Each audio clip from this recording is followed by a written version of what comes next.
disappear. Bills I can't pay as my parents age with a dead-end career. Ending up alone is my biggest fear. Yet out here on the open road, it all fades in the rearview mirror. This freeway high frees my mind. In your head, they are crying. In your head, zombie, zombie, zombie. What's it?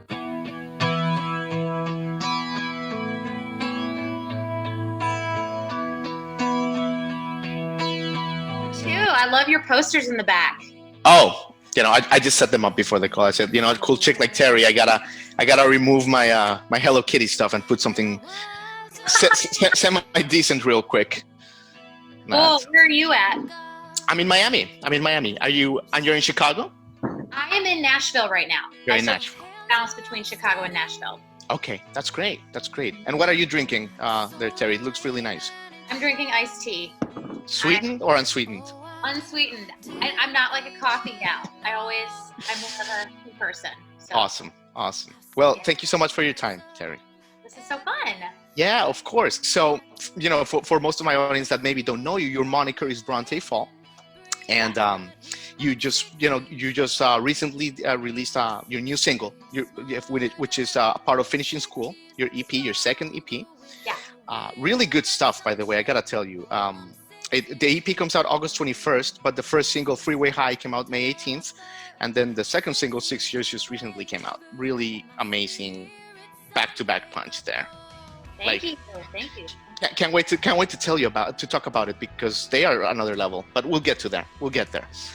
But yeah, I gotta tell you, I remember in 2017, like 3 years ago, when I first heard the chords to Catch His Fire. I remember that moment. I remember it, and and I was like, that's good. Like your gut instinct, your brain is like, that's a good piece of art right there. Mm-hmm. So it's exciting to have you here. So we're glad to have you. So Teri, what a year! I have to ask you about your year because you started New Year's Eve in New York. Yes. And then like sweet mother of God. First the tornado. Let's start with the tornado. Just take me through your year. Oh my God. Well, the year has been insane. I feel like the world turned upside down March 2nd for me and for Nashville anyways. It's funny being from Chicago, like you hear tornado warnings, but you don't take them seriously because they never happen. And so I went to bed that night and I'm like half awake, half asleep, and I'm hearing sirens and I'm just thinking it's fire trucks, and just like in my mind, I'm like, oh, shut up so I can sleep. And Yeah. then like my body like threw itself out of bed. It reacted to like this crash above me, and 2 trees fell above my bedroom onto my house. My God. And I just like jumped to the middle of my little house. I don't have a basement. Like I didn't know where to go. And my house just shook. The windows rattled. And it just sounded like a freight train was on all sides of my house. What time was this? Like 2, 3 in the morning? I think it was 1:30 in the morning. Oof. And I was like, I didn't even know what was outside. I was like, what are they, aliens? Like what is happening? Like just hopefully I live through this. And yeah, after it passed, I heard so many people outside, all my neighbors, and I had 2 trees on my house, and just, I was like a block away from where it actually hit. So it was like, and I've never been in a natural disaster, but I woke up, my phone wasn't working. So I couldn't read any of the news. I didn't know what had happened. And so the signal was down. Was the cell phone down. signal. And Oh my God. So I just walked around my neighborhood and I was like, holy shit, this is insane. And yeah, I was displaced for 2 weeks. Where did you go? Wow. I honestly got on a flight to Chicago to stay with my family for a little bit. Mm-hmm. And then I had to come back. I left for like a week, and then I came back. I had to record a music video, and I had music things going on. So I stayed at my friend's. She has an Airbnb that I stayed at for free. Okay, that's cool. And then 2 days later, the quarantine started. And yeah. And it's funny because at the beginning I was like, oh, this is going to give me time to get all of everything together for the album. Like actually, you know, I can take a break from playing out and I'm just going to focus on like getting all of the single covers lined up and get everything lined up for the album. But it's just insane that it's still going on. And now I'm releasing this album completely virtually, hardly playing live at all. So I'm sure you miss it, right? Yes. Yeah. Because you mentioned in one of your songs the high of having the microphone in your hand. Yes. Yeah, I live for that high. And I did a live show, the virtual show a couple weeks ago, and it was so nice to play with two people. Like it made me like I fell in love with singing all over again and playing music with people. So that was nice. Yeah, of course, Teri. One of the themes of your first album is what sets your soul on fire. And you talk a lot about your passion and this drive that you've had since so young. I'm just curious if you think that like maybe with this COVID thing, people have been kind of forced to kind of like, a lot of them absorb that, like kind of like, man, everything's broken. Yeah. What's my purpose? Like why? Yeah. Definitely. Wait, sorry. I'm just going to pause I just don't like these. Oh, it's so good. But yeah, I think anytime you're forced, like your passion is taken away from you and you realize how much you miss it. And Catch Us Fire, I wrote really about when I graduated undergrad, I moved to Boston. I was taking violin lessons and immersed myself in the music scene there. And I felt like alive for the first time. And that was it. Music sets my soul on fire. And it was about that time where I really felt like I was blooming into myself and really embracing who I was in my music. Yeah. But then like when something like quarantine happens, that's when you miss it all over again. And you do remember why you do something and you remember why you love it. And, you know, I feel like before quarantine, we're all so busy and in a routine and we're not taking breaks and we're not thinking about, oh, do I love this? Or we're not like really reflecting. We're just go. And right. Quarantine happened. I do feel like it allowed us to sort of sit back and be like, what am I doing? Like you said, like, what am I doing with my life? And what do I love? And why do I want to do this? So I do feel like quarantine's been a nice time of reflection to remember why you do what you do and why you do what you do, really. Yeah, I agree. And I found your songs to be really proficient, actually. Like they were like reading into the future, a lot of the themes, which was interesting. Yeah. But you mentioned Chicago, and you mentioned you like music since so early. Take me a little bit back to Chicago, to you growing up. I know that you played piano, there's photos of you playing piano recitals when you were like this small. Yeah. But like, tell me about your early steps. So I feel like my dad sings and he rewrites songs, rewrites lyrics to other songs and plays them at parties. And so I grew up always watching my dad pseudo writing songs and singing and always just like never being scared or overcoming his fear if he was scared, but just singing for so many people all the time. And so I grew up singing, like that was always just sort of in my bones. I just remember like in preschool, my mom said the teachers would be like, oh, she just never stopped singing. And I started playing piano when I was 6 and I just took a liking to it. I don't know. Cause like my brothers tried to play and some friends played, but I like after school, I couldn't wait to go to the piano and like figure out that song that I was preparing for my teacher. And my mom says that I used to wait for the carpool to come and I would play piano in my gloves. I'd have my backpack on and I'd sit down and I'd be playing piano with my gloves on. Can you believe it? And it's funny. I feel like sometimes you can't even remember. Like I've asked my mom, like, why did I start violin? And because I started violin a little bit later, I was 11 and I don't remember why. My mom said that I just kept asking her and kept telling her, I really want to play, and until she found a teacher. And so I played piano for like 6 years and then I switched to violin and kept singing. It wasn't until college that I really got back into piano. And I joined a rock band. Kublai Khan. Kublai Khan, yeah. Yeah. Yeah, so I played in the orchestra, but I always wanted to play like cool music, or cooler, I don't know. Like fiddle and Boyd Tinsley and Dave Matthews Band. And so I didn't know what I was doing, but some of my friends in a fraternity, they had a band and they're like, why don't you join as a singer and a violinist? And it's so silly to like look back on that now. Like I was 19 or 20, and the way I felt, like that high when you have a microphone in your hand, like that, I felt so connected. Like all my friends were studying, you know, to go into finance or to become lawyers. And I, at this dive bar, playing to drunken college kids, holding that microphone, I was like, this. You're more alive. I'm more alive than, and more present than ever. Like I just felt in the moment and so alive. And I was like, this is what I'm going to do. And that's awesome. Way easier said than done though. Oh my gosh. Sure. Of course. But that's a really cool memory, because I was going to ask you about that college band. Like, what else do you remember from that? Where did you guys practice? Like, was this like the MySpace era maybe?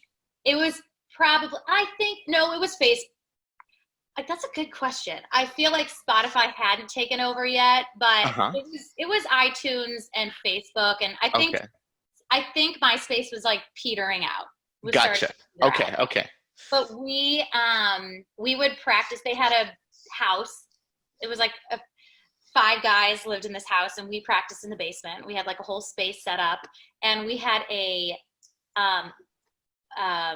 residency at this bar venue called the Fun House, where fun people come to hang and party or something. That's their moniker and the slogan. And we packed the place, and it would just be like all the juniors and seniors. I didn't go to I went to Lehigh University outside of Philly, and there were like 4,000 kids at my school. It was smallish, and we would just pack the place. And that's great. I would sing like "Don't Stop Believing" and "Killing Me Softly" by Lauryn Hill, and then a bunch of No Doubt songs. And then I wasn't writing at that point. They were writing. We had about 10 originals, and so I would sing on those, but none of them were my originals. Yeah. But you're really good at that. Let me just make a tangent there real quick.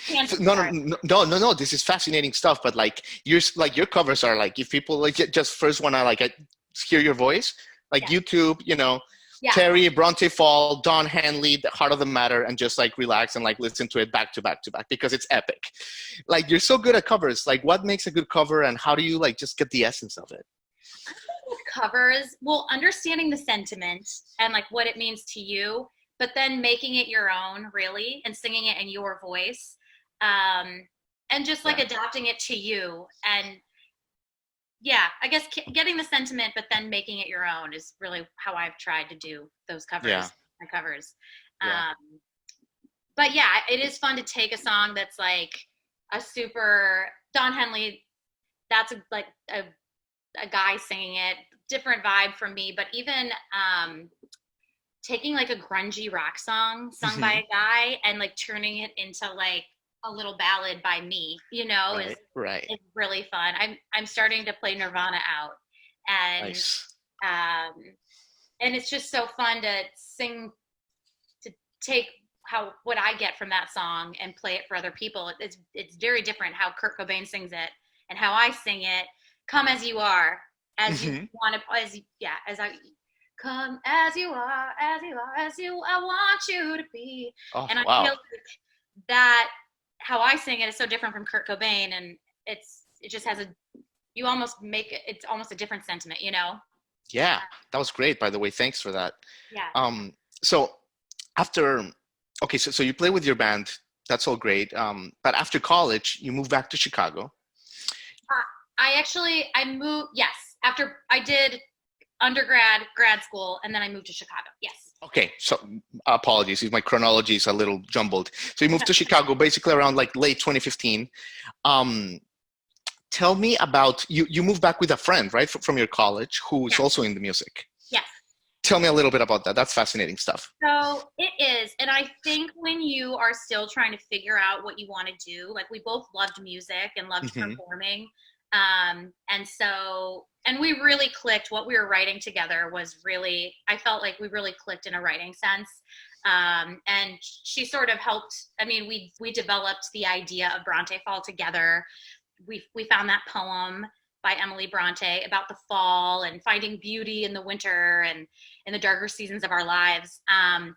And we started to like really go with Brontë Fall. And I think for, you know, when you're in your 20s, you're still trying to like figure out what you want to do. And her passion was more teaching, she realized. And I really wanted to go full throttle with this project, Brontë Fall. So we sort of went our separate ways after like a year and a half, but we had so many songs from the heart that we wrote together, and that we wrote, like I moved home and I was living with my parents, but I rented out a practice space, and we literally, it was like dead of winter. We had a little heater that I bought at Bed Bath & Beyond, and we sat on the floor in that windowless practice space and like wrote Catches Fire together. And so nice. In Logan Square, right? In Logan Square, yeah. Yeah. That's cool. I was there once. It has a really good artistic vibe, though. I think I went to the Heavy Feather, I think was the name where they took me. But it was just a bar. But it was a great place. Okay, so even though it's a studio, it's I just want to like pin that out. Like you were in the right energy, I feel. Yeah, good energy and just so much heart went into those early songs. So that's amazing.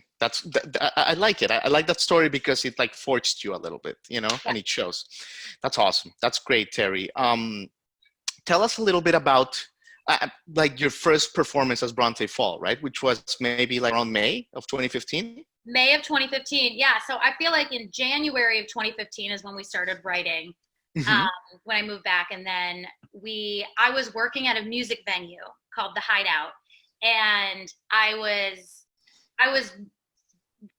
helping with hospitality and ticket sales, but I was also working right under the booker with an internship. And so I was writing the newsletters every day, watching him book shows. And then I told him one day, I was like, I started a band, like it's called Brontë Fall. And he's like, well, do you want to play here? And I was like, yes, please. So like we had our first gig, and I think we only had like 4 songs. And I was like, Molly, we've got to write like 5 more songs for this gig.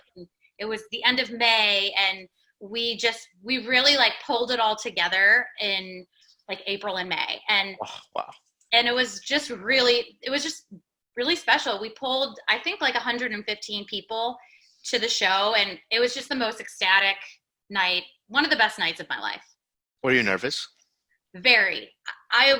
I'm less nervous now because I do it so much now, but no one had heard our songs. We hadn't performed them live before. So that was like, it was terrifying to play your songs for the first time. But it's interesting to hear people like, I think it was Bono actually, before Glastonbury in some documentary, he says, you never stop being nervous. Yeah.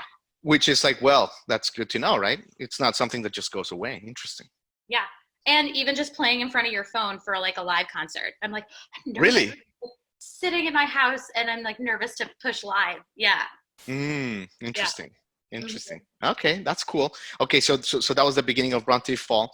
And Teri, I'm sorry to ask you this because I'm sure you've been asked this question so many times. If you had $1 about the name of your band, and you mentioned a little bit about the Brontë sisters and the poem, and I read a little bit about it, but do you mind telling like my audience like who they are and like why they created such an impact on you? Yes, and it's funny how I happened, like in college, sometimes you have to sign up for this English class and this math class and this science class. Well, I signed up for a Gothic literature course as like my English credit. And we learned about the Brontë sisters, and they're 3 sisters. They lived in 1850s like England, and they wanted to be writers.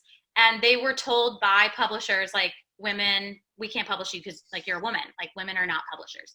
And so they created male names, and they sent their books in that way.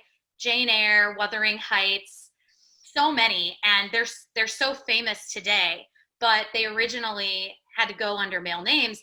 And their books are like really dark and gothic and have some like pretty unappealing protagonists. And I just liked how like dark, and it wasn't the typical feminine like kind of like themes, right? Rom-com. It wasn't like a rom-com book. It was just like dark, and I don't know. I thought that was so cool, especially for that time period.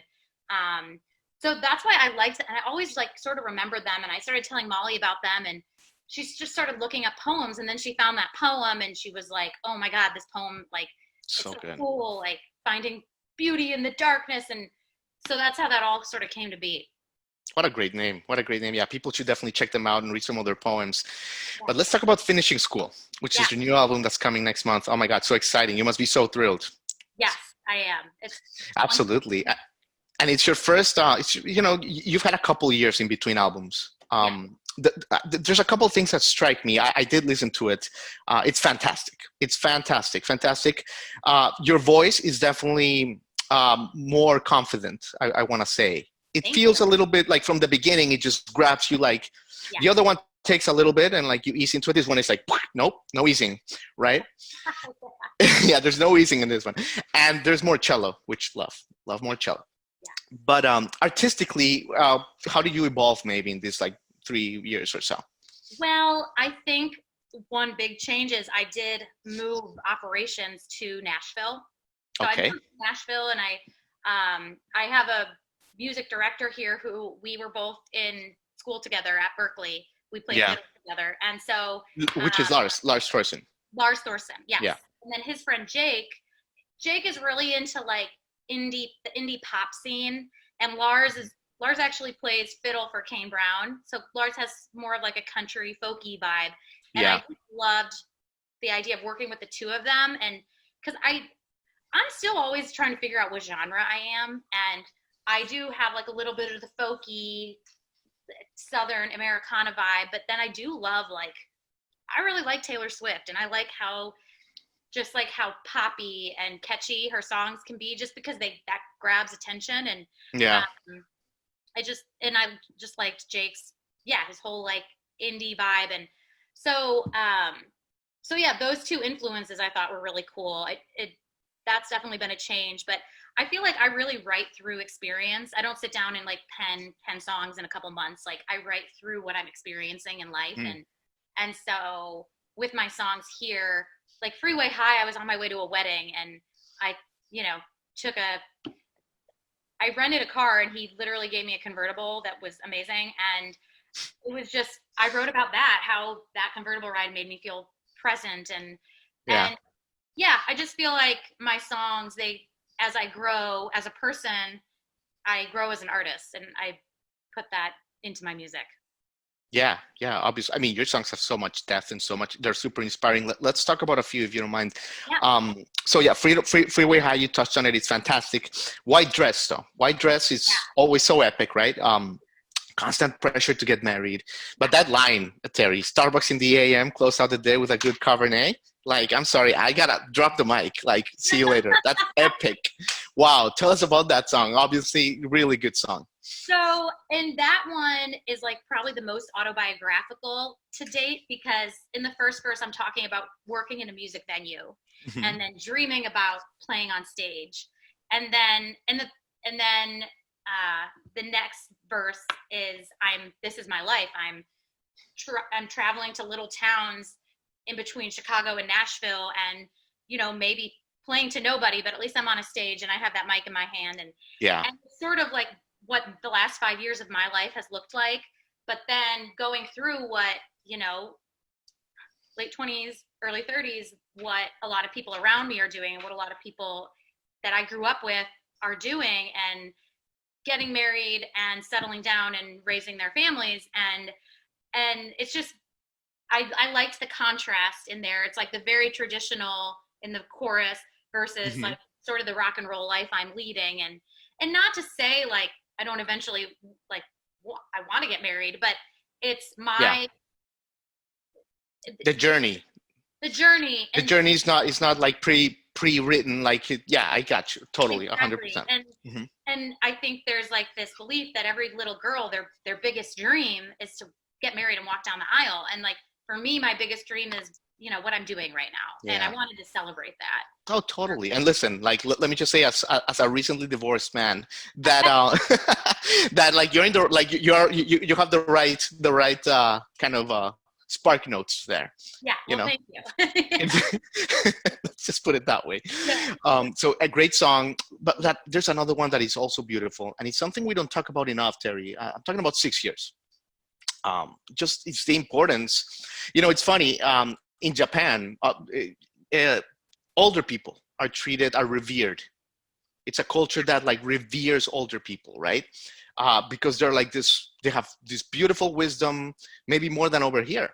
And in your song, you celebrate a little bit like this, being young is a cool thing. What about the older people? Tell us a little bit about it. Yeah, I think in our culture, like in America and probably many, I love that example about Japan, because here it's like youth is so valued, and be younger, look younger, act younger.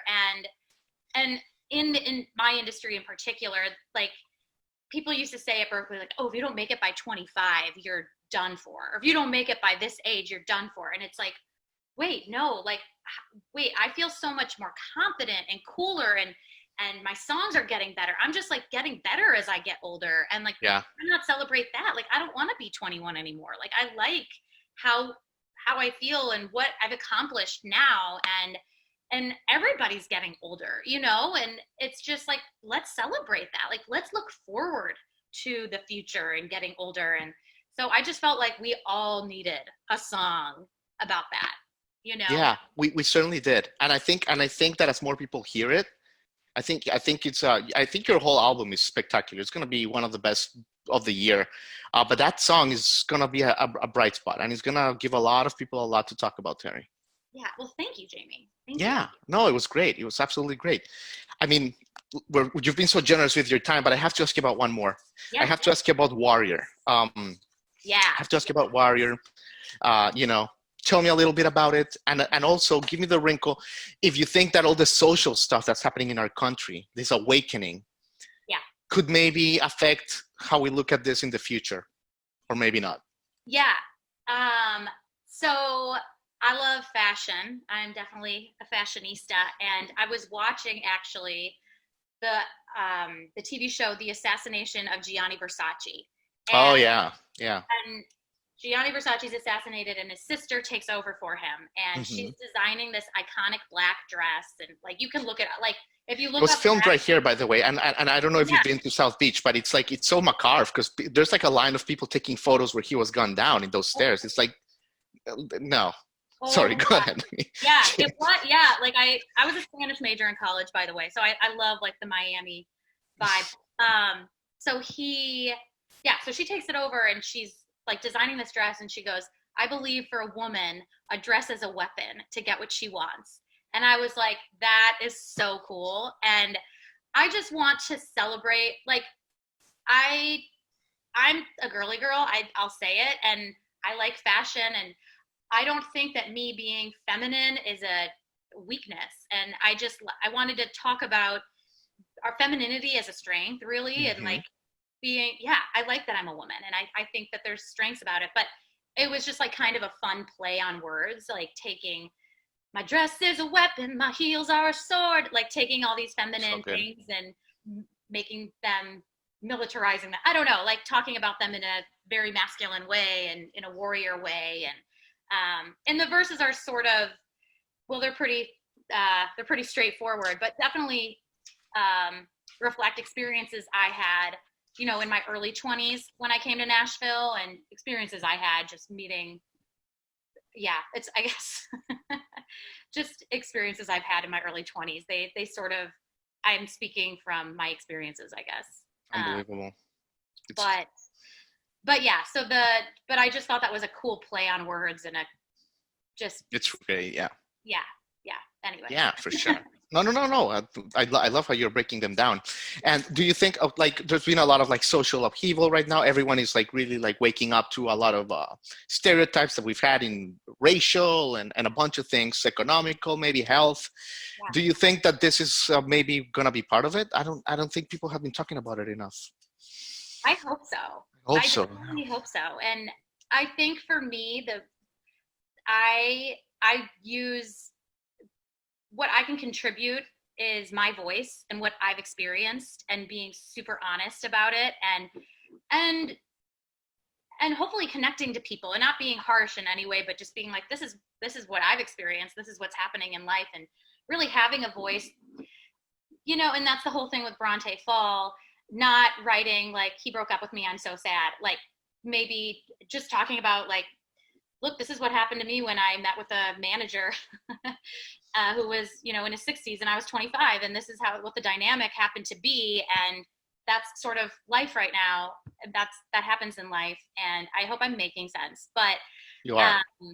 But yeah, I hope that just by sharing this music and my experiences, it helps people understand, you know, what's going on in life and what happens to somebody my age. And yeah, so I don't know if that was eloquent at all, but it was extremely eloquent, and it was very eloquent, but even more eloquent is to hear the album. So I just want to encourage people, you know, August 21st, finishing school, the second EP of Brontë Fall. Everyone, it's a spectacular. It's an A++ 10/10 EP. Teri, congratulations. It really is so exciting to talk to you and just tell you in person what a great piece of art you've made. Congratulations. Thank you so much, Jamie. I have loved our time. I really appreciate you sitting down with me. And absolutely, the pleasure is ours. And listen, like once this is over and you start kicking butt and playing venues and all over, we hope to see you around here, or we'll catch you somewhere, and that'll be awesome.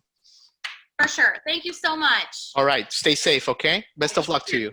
Thank you. I'll see ya.